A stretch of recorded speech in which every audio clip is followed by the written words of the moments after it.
Ray Dalio, founder of Bridgewater Associates, tweeted that he had changed his opinion and believed the short-term interest rate to be about right.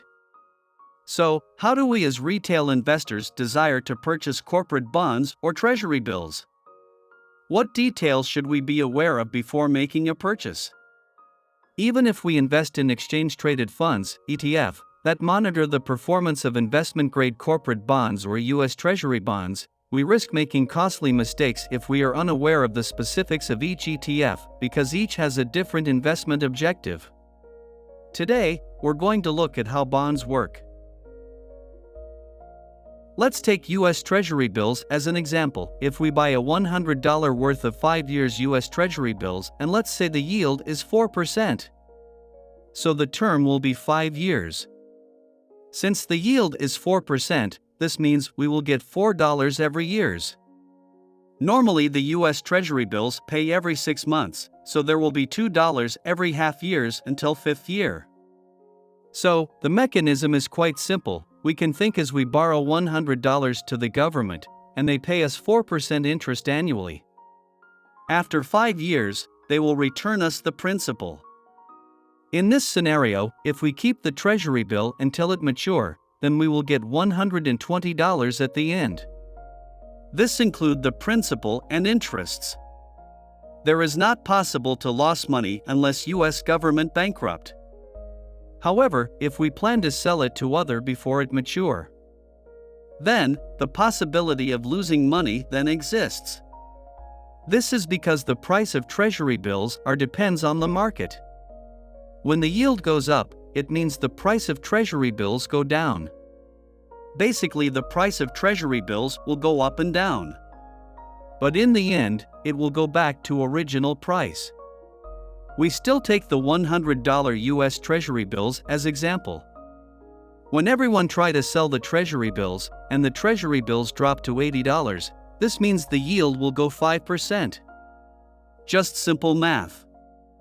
On the contrary, when the price of Treasury bills go up, the yield will go down. You won't find the relationship this exact in real life, but this simplified example helps provide an illustration of how the process works. Before purchasing Treasury bills or corporate bonds, we must first understand the meaning of the duration. Duration is a way of measuring how much bond prices are likely to change if and when interest rates move. For example, if a bond has a duration of 5 years, and interest rates increase by 1%, the bond's price will decline by approximately 5%. Conversely, if a bond has a duration of 5 years, and interest rates fall by 1%, the bond's price will increase by approximately 5%. Normally, the duration will less than the time to maturity. However, most of the ETF will not mature. These ETF will keep rebalance their portfolio by keep purchasing new Treasury bills or bonds. Let's see the difference between bond and those ETF that will not mature.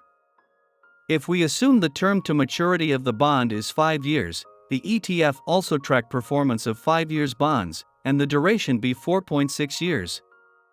If we buy these at the same time, there will be no difference. However, after the first year, the duration of bond may drop to 3.5 years while the duration of ETF still remain the same. In the 5th year, the duration will approximately to 0, but the duration of ETF still 4.6 years. Therefore, it is crucial for you to know the difference before invest in bonds. However, there are some ETF will mature such as IBTD or IBTE. Personally, I believe that since the bonds will always yield a profit when they mature, retail investors should purchase those ETFs with maturity dates. If you have other opinions, let's comment below. Please help to like and subscribe.